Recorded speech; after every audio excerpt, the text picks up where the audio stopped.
First ever factory outlet Mukunda jewellery KPHB Kothapet Khammam Somajiguda Hanmakonda. Welcome to Suman TV. నేను మీ Suman TV. నాకు కర్కాటక రాశి వారికి కనుక మనం చూసుకుంటే ఉగాది నుంచి కెరీర్ పరంగా అంటే వేదిక ఆస్ట్రాలజీ ప్రకారం కనుక మనం చూసుకుంటే ఏ కెరీర్లో వారు ఎక్సలెంట్గా రాణించే అవకాశం ఉంటుంది. ఎస్పెషల్లీ విమెన్కి ఏ విధంగా ఉంది నెక్స్ట్ ఉగాది వరకు కనుక మనం చూసుకుంటే 2025 నుంచి 26 వరకు ఉగాది వరకు కనుక మనం చూసుకుంటే ఏ విధంగా ఉండే అవకాశం ఉంటుంది అనేది ఈరోజు మనతో పాటు వేదిక ఆస్ట్రాలజర్ ఉమా గారు ఉన్నారు. అది వారి మాట్లాడి తెలుసుకుందాం. Hello sir. హలో నాగరాజ్ గారు. సరే, కెరీర్ పరంగా కనుక మనం చూసుకుంటే ఈ ఉగాది నుంచి నెక్స్ట్ ఉగాది వరకు కర్కాటక రాశి వారికి విమెన్కి ఏ విధంగా ఉంటుంది? ఇప్పుడు మనం మాట్లాడుకునేటువంటి అంశము ఎస్పెషల్లీ కెరీర్ గురించి అండి. కెరీర్ ఆస్ట్రాలజీ నార్మల్గా చెప్పేటువంటి ఆస్ట్రాలజీ అన్ని ఆస్పెక్ట్స్ ఆఫ్ లైఫ్ గురించి చెప్తుంది. కెరీర్ ఆస్ట్రాలజీ వాళ్ళు చేసేటువంటి వృత్తిని ఎస్పెషల్గా ఫోకస్ చేసి చెప్పేటువంటిది కెరీర్ ఆస్ట్రాలజీ. అయితే ముఖ్యంగా ప్రతి ఒక్కరూ జీవితంలో ఎందుకు పుట్టారో, నేను ఎందుకు పుట్టానో తెలుసుకోవాలి, ఇంకొక జన్మ రహస్యం ఏంటో తెలుసుకోవాలని ఉంటుంది. ఆ జన్మ రహస్యం తెలుసుకునేటువంటి గ్రహాన్ని ఆత్మకారక గ్రహము అని జ్యోతిష్ శాస్త్రం వేదిక ఆస్ట్రాలజీ చెబుతోంది. నేను పుట్టి ఏ పని చేయడం కోసం నేను పుట్టానో, ఏ పని చేస్తేనే సక్సెస్ అవుతానో అదే కెరీర్ అండి. ఆ కెరీర్ కోసం మనం ఏం పని చేయాలో తెలుసుకోవడానికి, ఎటువైపు వెళ్తే సక్సెస్ అవుతానో తెలుసుకోవడం కోసం చెప్పేదే అమాత్య కారక గ్రహము. అయితే ఈ అమాత్య కారక గ్రహంతో పాటు ఇండివిజువల్ చార్ట్లో హోరోస్కోప్లో 2nd, 6th అండ్ 10th లార్డ్ను అనుసరించి కొన్ని గుణాలను జ్యోతిష్ శాస్త్రం చెప్పింది. అయితే అవి సత్వ, రజస్, తమో గుణాలు, పైగా సర్వగుణంతో సహా. ముందుగా సత్వగుణం అనుకోండి. సత్వగుణంలో ఎక్కువగా బ్రెయిన్ యాక్టివిటీ, తెలివితేటలతో ఎక్కువగా పనిచేసేటువంటి వృత్తులు ఎక్కువగా ఉంటాయి. ఫిజికల్ యాక్టివిటీ తక్కువగా ఉంటుంది. ఎగ్జాంపుల్ టీచర్స్ అవ్వచ్చు, ప్రొఫెసర్స్ అవ్వచ్చు, పిహెచ్డి చేసిన వాళ్ళు అవ్వచ్చు, లేకపోతే ప్రవచనకర్తలు అవ్వచ్చు, పురాణాలు చెప్పేవాళ్ళు, ఆస్ట్రాలజర్స్ అవ్వచ్చు, లేకపోతే శాస్త్రవేత్తలు, సైంటిస్టులు అవ్వచ్చు, తత్వవేత్తలు అవ్వచ్చు, లేకపోతే కూర్చుని చేసేటువంటి చార్టెడ్ అకౌంటెంట్స్ అవ్వచ్చు. కూర్చుని చేసేటువంటి పనులు ప్రతి ఒక్కరూ కూడా ఈ సత్వగుణానికి సంబంధించిన వాళ్ళు. అంటే వాళ్ళు ఫిజికల్ యాక్టివిటీ పెద్దగా ఉండదు, ఓన్లీ తెలివితేటల మీద కూర్చుని పనిచేసేటువంటి వృత్తుల్లోకి వాళ్ళు వస్తారు. వాళ్ళని సత్వగుణ సంపన్నులు అంటారు. ఇంకా రెండవది రజోగుణ సంపన్నులు. వీళ్ళు బ్రెయిన్ యాక్టివిటీతో పాటు ఫిజికల్ యాక్టివిటీతో సహా ఖచ్చితంగా చేయాల్సి వస్తుంది. వీళ్ళల్లో పోలీస్ ఆఫీసర్స్ ఎక్కువగా ఉంటారు, సాఫ్ట్వేర్ ఇంజనీర్లు ఎక్కువగా ఉంటారు, తర్వాత చెప్పాలంటే పొలిటీషియన్స్ ఎక్కువ మంది కనబడుతూ ఉంటారు, తర్వాత చెప్పాలంటే రియల్ ఎస్టేట్ వ్యాపారస్తులు ఇందులోనే ఉంటారు, బిజినెస్ మ్యాగ్నెట్స్ ఇందులోనే ఉంటారు, తర్వాత ఇంకా ఫిలిం ఇండస్ట్రీలో పనిచేసే వాళ్ళు బ్రెయిన్ అండ్ ఫిజికల్ యాక్టివిటీ రెండింటితో సహా చేసేటువంటి టాప్ యాక్టర్స్ అందరూ కూడా ఇందులోనే ఈ యొక్క రజోగుణ సంపన్నుల్లోనే వాళ్ళు ఉంటారు. ఈ రజోగుణ సంపన్నులు ఎక్కువగా సక్సెస్ అవ్వడానికి ఛాన్సెస్ ఎక్కువగా ఉంటాయి, బికాస్ రెండిటి యాక్టివిటీ కూడా ఎక్కువగా ఉంటుంది కాబట్టి.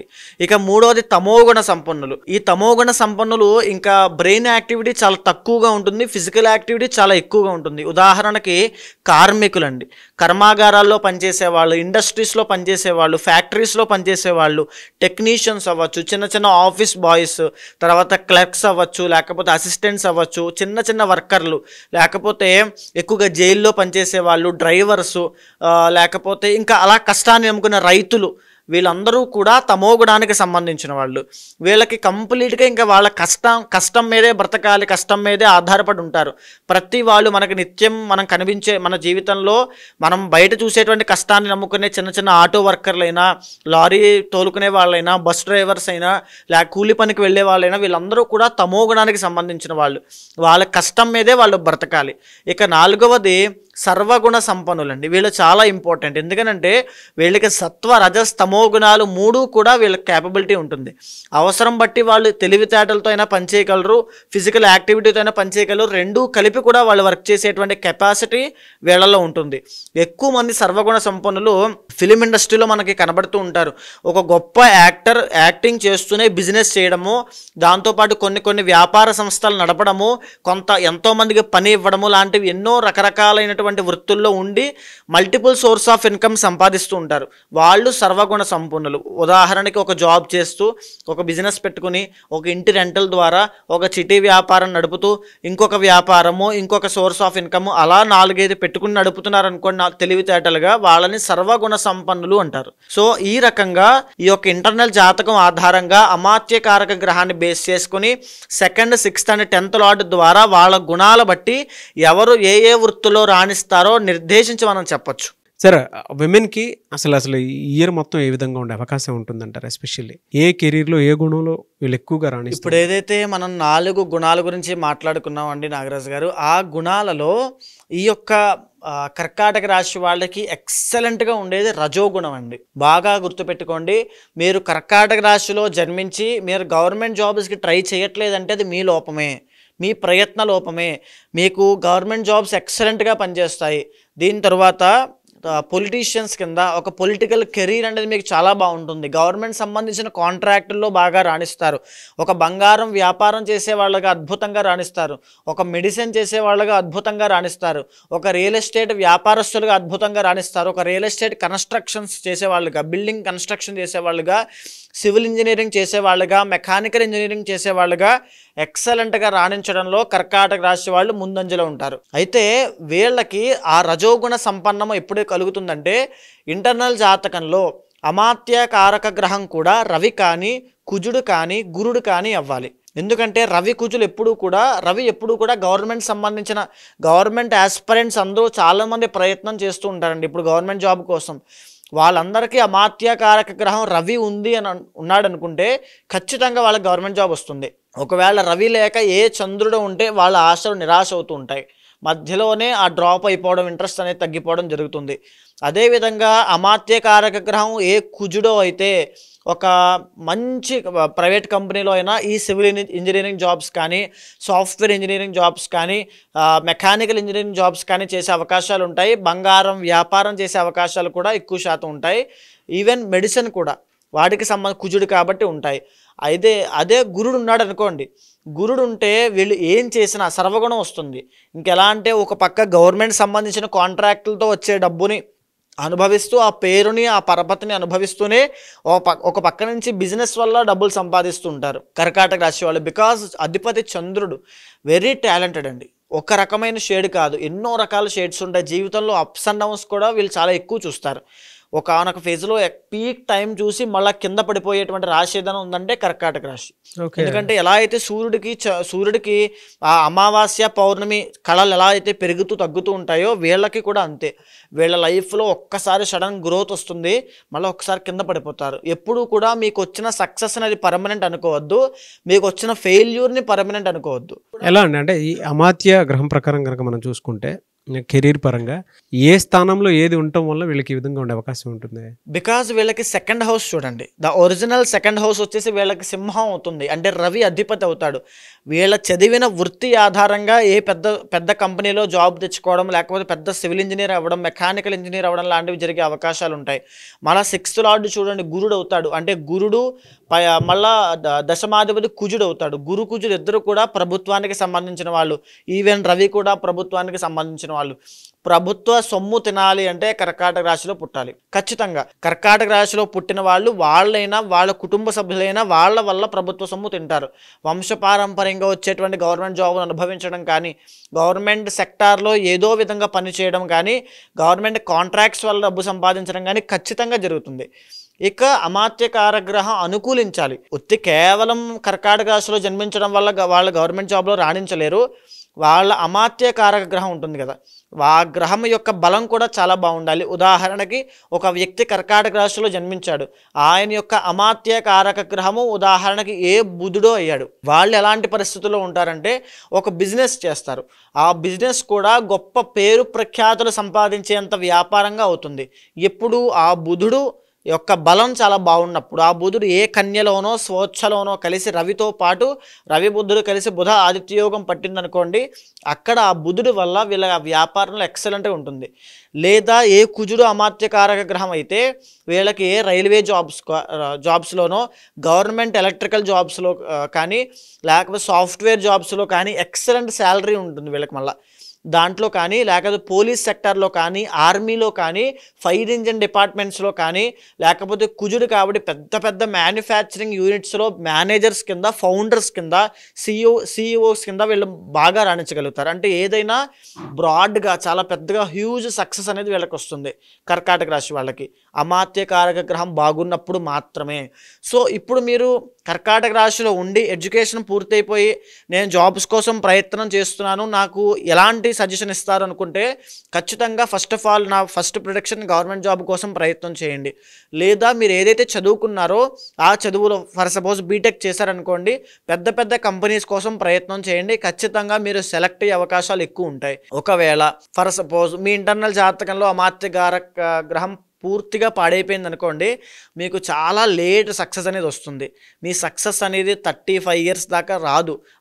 చాలామంది మనం చూస్తూ ఉంటామండి 33 సంవత్సరాల దాకా కష్టపడి చిన్న జాబులు చేసుకుంటూ పెళ్ళి పిల్లలు పుట్టిన తర్వాత ఏదో ఎవరో ఒక సహాయం చేయడం వల్ల పైకి ఎదిగిన వాళ్ళు చాలామంది ఉంటారు. అలాంటి వాళ్ళల్లో ఈ అమాత్యకారక గ్రహం బాలేని వాళ్ళ పరిస్థితి అలాగే ఉంటుంది. కాబట్టి ఈ సీక్రెట్ ఏమిటంటే ఎప్పుడైతే మీకు ఆ కెరీర్ పరంగా సక్సెస్ కావాలనుకుంటున్నారో ఇంటర్నల్ జాతకం చూడండి. చూసుకున్న తర్వాత ఆ 10th house ఆధారంగా కానీ లేకపోతే అమాత్యకారక గ్రహం ఆధారంగా కానీ దానికి సంబంధించిన అధిదైవానికి పూజలు నిర్వహించండి. శీఘ్రంగా మీ ప్రయత్న బలం తోడైతే, మీ తెలివితేటలు, మీ టైము, మీ కష్టము తోడైతే శీఘ్రంగా విత్ ఇన్ మంత్స్లోనే మీరు సెట్ అయిపోతారు. ఖచ్చితంగా జరుగుతుంది. అయితే ఈ 2025 సంవత్సరంలో ఈ మార్చి మాసంలో వీళ్ళకి చాలా మార్పులు జరగబోతున్నాయి. ఎందుకంటే శని ట్రాన్సిట్ జరగబోతోంది. ఇప్పటి వరకు వీళ్ళకి అష్టమ శని అనేటువంటి జీవితంలో వేధిస్తోంది ఇప్పుడు కూడా ప్రజెంట్ టైమ్స్లో. ఈ అష్టమ శని వల్ల ఏం చేసినా అది క్రిటికల్ కండిషన్కి వెళ్ళిపోతుంది. ఎలానంటే ఫర్ సపోజ్ ఒక జాబ్లో మీరు జాయిన్ అయ్యారు, దాంట్లో మీకు ఒక ప్రాజెక్ట్ ఇచ్చారు, అది చేయకపోతే మీకు సివియర్ యాక్షన్స్ ఏదో ఉంటాయి అనుకోండి, జనరల్గా అందరికీ ఉంటాయి. కానీ ఈ కర్కాటక రాశి వాళ్ళకి అమాత్యకారక గ్రహం బాలేని వాళ్ళకి ఇంకా చిన్న తప్పు చేస్తే జాబ్ తీసేయడము, అంటే వీళ్ళ తప్పు లేకుండా బ్లేమ్ చేయడము, అభియోగాలు మోపడము, ఏదైనా చాలా పీకల లోతుల్లాగా ఆ భయము, ఆ టెన్షన్, సడన్ చేంజెస్, ఎప్పుడు ఏం జరుగుతుందో తెలియదు. కెరీర్ పరంగానే మార్పులు ఇప్పటిదాకా ఇబ్బంది పెట్టాయి. సో ఇప్పటి నుంచి అష్టమ శని వెళ్ళిపోబోతోంది. ఈ యొక్క 9th హౌస్లో వీళ్ళకి షష్టగ్రహ కూటమి పట్టబోతోంది. అంటే భాగ్యస్థానము, డబ్బుకు సంబంధించిన స్థానంలో పట్టబోతోంది. కాబట్టి ఫైనాన్షియల్ మేనేజ్మెంట్ అనేది చాలా జాగ్రత్తగా చూసుకోండి. ఇన్వెస్ట్మెంట్స్ అనేవి ఈ టైంలో చేయడం మంచిది కాదు, బాగా గుర్తుపెట్టుకోండి. బ్యాక్ డోర్ ద్వారా జాబులు వస్తాయి అనుకోవడం అది ఈ టైంలో మీకు అస్సలు పని చేయదు. ఎలాంటి విషయాల్లోనూ కూడా డబ్బులు చేజారుకోవద్దు, లేకపోతే కంప్లీట్గా నష్టపోయే అవకాశాలు ఉంటాయి. అయితే ఈ యొక్క కర్కాటక రాశి వాళ్ళకి నేను ఇచ్చేటువంటి ప్రొటెక్షన్ ఏమిటంటే రాబోయే రోజుల్లో ఈ అష్టమ శని వెళ్ళిపోతోంది కాబట్టి మే 15వ తారీఖు దాకా, ఈ 2025 మే 15వ తారీఖు దాకా గురుబలం ఉంది. తర్వాత గురుబలం వీళ్ళకి లేదు, 12వ స్థానంలోకి వస్తున్నాడు కాబట్టి అక్టోబర్ దాకా లేదు. అక్టోబర్ 2 అంటే 2025 అక్టోబర్ 2 మళ్ళీ 2026 జనవరి దాకా మళ్ళీ శుభ ఫలితాలు ఉంటాయి. సో అగ్రెసివ్గా వెళ్ళొద్దు, ఏ విషయంలోనైనా సేఫ్గా ఒక పక్కకి సాత్వికంగా వెళ్ళండి. ఆల్ ఏజ్ గ్రూప్స్ అంటే బిజినెస్ చేసేటువంటి వాళ్ళు అయినా సరే, లేదంటే ఆల్ ఏజ్, ఉదాహరణకి ఫర్ సపోజ్ 25 ఏజ్ గ్రూప్ వాళ్ళు ఉన్నారు, వాళ్ళు 25 to 30లో ఉన్నారు, వాళ్ళు ఇప్పుడెప్పుడే ఎడ్యుకేషన్ పూర్తయి ఒక జాబ్లోకి రాబోతున్నారు. వాళ్ళు అత్యాశకు వెళ్ళిపోవద్దు. అత్యాశకు వెళ్ళి అదే కావాలని పట్టుకుని కూర్చుంటే ఏదీ రాదు. ఇక 35 to 45 వాళ్ళు ఉన్నారు, వీళ్ళు ఈ టైంలో ఎలాంటి మార్పులు చేసుకోవద్దు. వేరే షిఫ్ట్ అవ్వడము, వేరే బిజినెస్లోకి ఇన్వెస్ట్ చేద్దాం అనుకోవడము, రియల్ ఎస్టేట్ వ్యాపారం చేసే వాళ్ళు కూడా కొత్త ఫ్లాట్లు కానీ కొత్త ప్లాట్స్ కానీ ఈ టైంలో కొనడం లాంటివి చేయొద్దు. చేశారనే నష్టపోతారు, భారీగా ధన నష్టం అనేటువంటిది కనబడుతుంది. సో ఈ టైంలో చాలా జాగ్రత్తగా ఉండాలి. ఇక వృద్ధులైతే ఇంకా ఆరోగ్యం విషయంలో వాళ్ళకి కంప్లీట్గా డబ్బులు ఖర్చు అయిపోతాయి. అది ఇంకా హెల్త్ ఆస్ట్రాలజీ మెడికల్ ఆస్ట్రాలజీ పక్కన పెడితే కెరీర్ పరంగా ఈ ఏజ్ గ్రూప్ వాళ్ళు చాలా జాగ్రత్తగా ఉండాలి. సో ఈ 2025లో ఇలా ఉండబోతోంది. దీనికి తగినట్టుగా ప్లాన్ చేసుకోండి, ఫైనాన్షియల్గా కెరీర్ పరంగా ప్లాన్ చేసుకోండి, అగ్రెసివ్గా అయితే వెళ్ళొద్దు. ఎలా అండి, అంటే వీళ్ళకి శుభ ఫలితాలు కలిగేటువంటి ఏ రోజు ఏం చేసుకుంటే బెటర్గా ఉంటుంది అంటే మంచి చేసుకోవడానికి?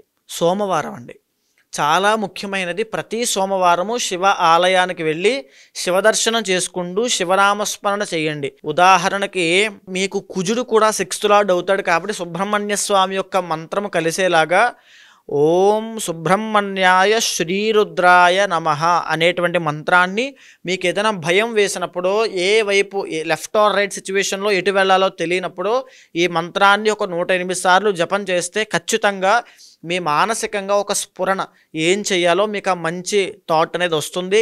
కెరీర్ పరంగా ముందడుగు బాగా ఉంటుంది, ఎక్సలెంట్ ఫ్యూచర్ ఉంటుంది. ఎలా అంటే డెఫినెట్గా ఇంటర్నల్ జాతకం చూసుకోవాలా? తప్పకుండా అండి. ఎందుకనంటే మనం చెప్పేది ఇదంతా కూడా డేట్ ఆఫ్ బర్త్ లేకుండా ఏమీ లేకుండా ఒక గోచార ఫలితంగా ఒక బ్లూ ప్రింట్ లాగా ఒక హెచ్చరిక, ఇలా ఉండబోతోంది, గ్రహ సంచారం ఇలా నడవబోతోంది, ఇలాంటి దారిలో వెళ్తే బాగుంటుందని చెప్పేది. కానీ ఇంటర్నల్ జాతకంలో యూనిక్గా వాళ్ళకు ఉన్నటువంటి దశాంతర దశల రూపాన ఏ వృత్తుల్లో వెళ్తే వాళ్ళు సక్సెస్ అవుతారు, ఏ దారి ఎంచుకోవాలి, ఏ టైంలో రిస్క్ తీసుకోవాలి, ఏ టైంలో రిస్క్ తీసుకోకూడదు, బిజినెస్ అయితే పార్ట్నర్ పెట్టుకోవాలా అవసరం లేదా అనేటువంటి విషయాలన్నీ కూడా కూలంకషంగా మీ ఇంటర్నల్ జాతకం ద్వారా చూసి ఏ దారిలో వెళ్తే బాగుంటుందో నిర్ణయిస్తాను. తప్పకుండా అలాంటి వాళ్ళు ఎవరైనా ఉంటే కింద కనిపించేటువంటి నెంబర్కి ఫోన్ చేసి పూర్తి వివరాలు తెలుసుకోవచ్చు. అయితే ఎవరికి వారి వ్యక్తిగత జాతకం ప్రకారం మీ దగ్గర అపాయింట్మెంట్ తీసుకొని పరిహారాల కోసం అని చెప్పేసి చాలామంది అంటే కెరీర్లో సక్సెస్ అవుదాము అనుకున్నటువంటి వాళ్ళు, లేదా ఏదన్నా కొత్తగా కెరీర్ స్టార్ట్ చేద్దాము అనుకున్నటువంటి వాళ్ళు, లేదంటే వైఫ్ అండ్ హస్బెండ్ రిలేషన్షిప్కి సంబంధించిందైనా సరే, లేదా పెళ్ళిళ్ళ సీజన్ వస్తుంది దానికి సంబంధించిందైనా సరే, మీలాంటి వాళ్ళు అపాయింట్మెంట్ తీసుకుని ముందుకు వెళ్దాం అనుకున్నటువంటి వాళ్ళు చాలామంది ఉంటారు. సో మిమ్మల్ని అప్రోచ్ అవ్వాలి అంటే ప్రాసెస్ ఏంటి? ఖచ్చితంగా అండి. ఎందుకంటే ఇప్పటిదాకా నేను చెప్పినవన్నీ కూడా గోచార ఫలితము. ఎందుకంటే మీరు ఇప్పుడు వివాహం కోసం అన్నారు కదా, షష్టగ్రహ కూడా మీ 7th హౌస్ మీద ప్రభావితం వల్ల వైవాహిక జీవితం కూడా ఎఫెక్ట్ అవుతుంది. అది కూడా ఒక పాయింట్ అండి ఖచ్చితంగా. సో అలాంటి వాళ్ళు ఎవరైనా సరే ఇండివిజువల్ జాతకం తప్పకుండా చూసుకోవాలి. కంపాటబిలిటీ అవ్వచ్చు, వాళ్ళ దశ అంతర్దశలు D1, D9, D10 చార్ట్, సమాత్య కారక గ్రహము, ఆత్మకారక గ్రహం, ఇవన్నీ చూసుకోవాలి. సో అలాంటి వాళ్ళు ఎవరైనా తప్పకుండా కింద కనిపించేటువంటి నెంబర్కి కాల్ చేయొచ్చు. పూర్తి వివరాలు మా వాళ్ళు మీకు అందిస్తారు. తప్పకుండా ఏదైతే మీ కోరిక ఉంటుందో, ఏదైతే మీ కష్టం ఉంటుందో దానికి తగినట్టుగా జాతకం ఏం చెబుతోందో మీ యొక్క అభిప్రాయం ఏంటో తెలుసుకుని దానికి రెండిటికి సమన్వయం చేస్తూ ఒక నిర్దిష్టమైన పరిహారాన్ని మీతో ఆచరింపజేసి ఖచ్చితంగా మీకు మంచి రిజల్ట్స్ వచ్చేలాగా ఎక్సలెంట్ కెరీర్ ఉండేలా చేస్తాను. థ్యాంక్ యూ సో మచ్ అమ్మ గారు. థ్యాంక్ యూ అండి. సో చూసారు కదా వీడియో. ఈ వీడియోపై మీ అభిప్రాయం కమెంట్ బాక్స్లో పోస్ట్ చేయండి. మీరు కనుక ఉమా గారిది వేదిక్ ఆస్ట్రాలజీ ప్రకారం మీ జీవితానికి సంబంధించినటువంటి ఏదున్నా సరే, పరిహారాల కోసమైనా సరే, పూజల కోసమైనా సరే, లేదంటే లైఫ్ స్టైల్ కోసమైనా సరే తెలుసుకోవాలి అనుకుంటే స్క్రీన్ మీద ఉమా గారి కాంటాక్ట్ నెంబర్ కనిపిస్తుంది. దాన్ని మీరు కాల్ ఆర్ మెసేజ్ వాట్సాప్ చేసి వెంటనే అపాయింట్మెంట్ బుక్ చేసుకోండి. ఈ వీడియో లైక్ చేయండి, షేర్ మాత్రం తప్పకుండా చేయండి. ఇలాంటి మరిన్ని వీడియోస్ కోసం మా ఛానల్ ఫాలో అవ్వండి. Thank you.